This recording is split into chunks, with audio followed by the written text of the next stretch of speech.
سوال یہ ہے کہ کیا ہماری روح بھی بیمار ہوتی ہے، اور اگر بیمار ہوتی ہے تو روح کی بیماری کی علامات کیا ہے؟ ہمیں کیسے پتہ چلے گا کہ ہماری روح بیمار ہے، اور روح کی بیماری کے نقصانات کیا ہیں، اور روح کی بیماری کا علاج کیا ہے؟ بڑی ہی امپورٹنٹ ویڈیو ہے، اور میں سمجھتا ہوں کہ ہر شخص کو یہ ویڈیو ضرور دیکھنی چاہیے۔ اس کا فائدہ یہ ہوگا کہ آپ خود معلوم کر لیں گے، آپ کو خود پتہ چل جائے گا۔ جب اس ویڈیو کو مکمل اور توجہ سے دیکھ لیں گے تو آپ کو خود معلوم ہو جائے گا کہ کیا ہماری روح بیمار ہے یا روح ہماری تندرست ہے۔ توجہ سے سنیے گا، اللہ نے چاہا تو بہت زیادہ فائدہ ہوگا۔ دیکھیں، جس طرح زہر کھانے سے انسانی جسم مردہ ہو جاتا ہے، اسی طرح اصول فطرت ہے کہ گناہوں کی کثرت، گناہوں کی نحوست کے سبب دل بیمار ہو جاتا ہے، روحانیت مردہ ہو جاتی ہے، ہمارا دل بیمار ہو جاتا ہے، دل پر داغ پڑ جاتے ہیں، دبے پڑ جاتے ہیں، دل پر مہرے لگ جاتی ہیں، دل سیاہ ہو جاتا ہے، تاریک ہو جاتا ہے۔ اچھا، ہمیں پتہ کیسے چلے کہ ہماری روح بیمار ہے؟ اس کی علامات کیا ہیں، سمٹمز کیا ہیں؟ دیکھیں، جس طرح جسمانی بیماری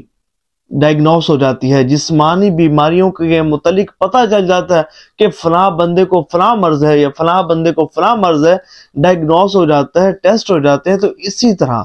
روحانی بیماری کی بھی کچھ خاص علامات ہیں۔ سب سے پہلی علامت روح کی بیماری کی وہ یہ ہے کہ جس بندے کی روح بیمار ہوتی ہے تو اس کی طبیعت عبادت کی طرف مائل نہیں ہوتی،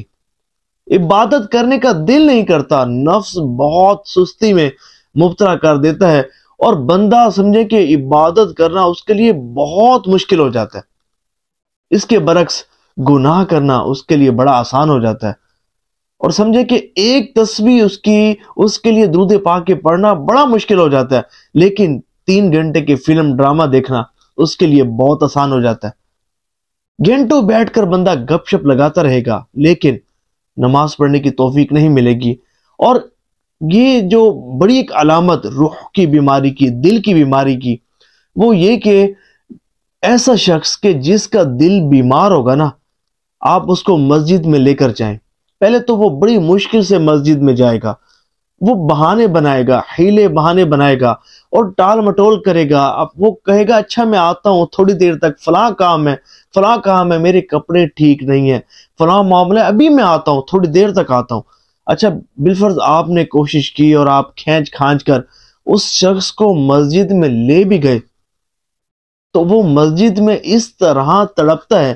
جس طرح مچھلی پانی کے بغیر تڑپتی ہے۔ وہ اپنے آپ کو مسجد میں اس طرح تصور کرتا ہے کہ گویا کہ قید خانہ میں ہے۔ میں کہنا یہ چاہتا ہوں کہ ایسا شخص کہ جس کی روح بیمار ہوتی ہے، جس کا دل بیمار ہوتا ہے، اس کے لیے نفلی عبادات کرنا تو بڑے دور کی بات ہے، فرض عبادات کرنا بھی اس کے لیے بڑا مشکل ہو جاتا ہے۔ یہ وہ شخص ہوتا ہے کہ گناہوں کی نحوست کے سبب وعظ و نصیحت بھی اس پر اثر نہیں کرتی، اللہ اور اس کے رسول صلی اللہ علیہ وآلہ وسلم کے فرامین بھی وہ سننا گوارا نہیں کرتا، اور اس کا دل کرتا ہے، دل کہتا ہے کہ نہیں، مجھ سے تو اس کے ریلیجنز کے متعلق تو بات ہی نہ کرو نا۔ تو یہ علامت ہے روح کی بیماری کی کہ عبادات کی توفیق نہ ملنا، عبادات کی طرف طبیعت مائل نہ ہونا، نفس کا سستی کرنا اور عبادات کرنا بہت مشکل نظر آنا، اور خشوع و خضوع تو بڑے دور کی بات ہے۔ بندہ یہ جب دل بیمار ہو جاتا ہے تو عبادت کی توفیق سے محروم ہو جاتا ہے، عبادت کی لذت تو بڑے دور کی بات ہے، عبادت کرنا بھی نصیب نہیں ہوتا۔ عود ابراہیم، یہ خوشبو آپ کی شخصیت کو معزز اور باوقار بناتی ہے، اور جہاں بھی آپ لگا کر جائیں آپ کو سب سے نمایاں اور خاص بنا دیتی۔ یہ خوشبو ویسے تو ہر کوئی لگا سکتا ہے، لیکن بالخصوص درود پاک کی کثرت کرنے والے، بلکہ درود پاک سے محبت کرنے والوں کے لیے یہ تو خاص تحفہ ہے۔ اچھا، اب یہ تو پتہ چل گیا، اب اس کا ٹریٹمنٹ کیا ہے؟ روح کی کمزوری کا، روح کا علاج کیا ہے کہ کس طرح روح جو ہے وہ طاقتور ہو جائے، قوی ہو جائے، اور ہماری جو روح ہے وہ روحانیت کی طرف ترقی کرنا شروع کر دے۔ میں ایسے آپ کو عبادات بتاتا ہوں، یہ وہ اتھینٹک عبادات ہیں کہ ان کی برکت سے دل کی سیاہی بھی دور ہوتی ہے، اور دل کی بیماری بھی دور ہوتی ہے، روح کی بیماری بھی دور ہوتی ہے۔ سب سے بیسک اور سب سے پہلی چیز وہ یہ ہے استغفار، یعنی کہ اللہ تعالیٰ سے اپنے گناہوں کی معافی مانگنا اور گناہوں سے سچی توبہ کرنا۔ دیکھیں، جب تک آپ گناہوں پر ڈٹے ہوئے ہیں تو یقین مانیے یہ ہو ہی نہیں سکتا کہ آپ کی روحانیت ترقی کرے، آپ کی روحانیت پرواز کرے اور آپ کو عبادات کا ذوق و شوق اور خشوع و خضوع نصیب ہو۔ عبادت کی توفیق ہی نہیں ملتی گناہ گار بندے کو جب تک بندہ گناہوں سے سچی توبہ نہیں کر لیتا۔ کیونکہ دیکھیں، حضرت امام ذہبی رحمۃ اللہ تعالی علیہ آپ فرماتے ہیں کہ گناہ ایک ایسی زنجیر ہے کہ جو بندہ بکثرت گناہ کرتا ہے تو وہ زنجیر اس کے قدموں سے لپٹ جاتی ہے اور اسے ہر طرح کی نیکی اور بھلائی کے کاموں سے محروم کر دیتی ہے۔ استغفار، سچی توبہ، یا اللہ میری سچی توبہ، آئندہ میں گناہ نہیں کروں گا، تیری نافرمانی نہیں کروں گا، سچی توبہ کرتا ہوں، آئندہ تجھے ناراض کرنے والے کام نہیں کروں گا۔ سچی توبہ، جب اس طرح سچی توبہ کی جاتی ہے، استغفار کی کثرت بندہ کرے، استغفر اللہ، رو رو کر، گڑ گڑا کر اور اپنے تصور میں ان تمام گناہوں کو لا کر سچی توبہ، یا اللہ گناہ معاف فرما، رو رو کر۔ دیکھیں، وہ ایک بزرگ فرماتے ہیں کہ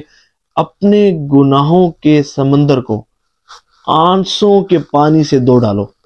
بڑی پیاری بات ارشاد فرمائی کہ دیکھیں نا، اتنا بڑا آپ کے گناہوں کا سمندر ہے، اتنے گناہ، لیکن صرف ایک خوف خدا کا آنسو، ایک ندامت اور شرمندگی کا سچا آنسو آپ کے گناہوں کو معاف کروا سکتا ہے، آپ کو بدبختوں کی لسٹ سے ہٹا کر خوش بختوں کی لسٹ میں شامل کر سکتا ہے۔ سچی توبہ کے 3 ارکان ہیں کہ گناہ پر جتنے بھی گناہ ہو، جس گناہ سے توبہ کر رہا ہے بندہ، اس پر سخت ندامت اور شرمندگی ہو اور آئندہ گناہ نہ کرنے کا پختہ عزم ہو اور اسی وقت گناہ کو چھوڑ دے، تو یہ سچی توبہ ہے۔ اللہ تعالی ہم سب کو توبۃ النصوح کی توفیق عطا فرمائے۔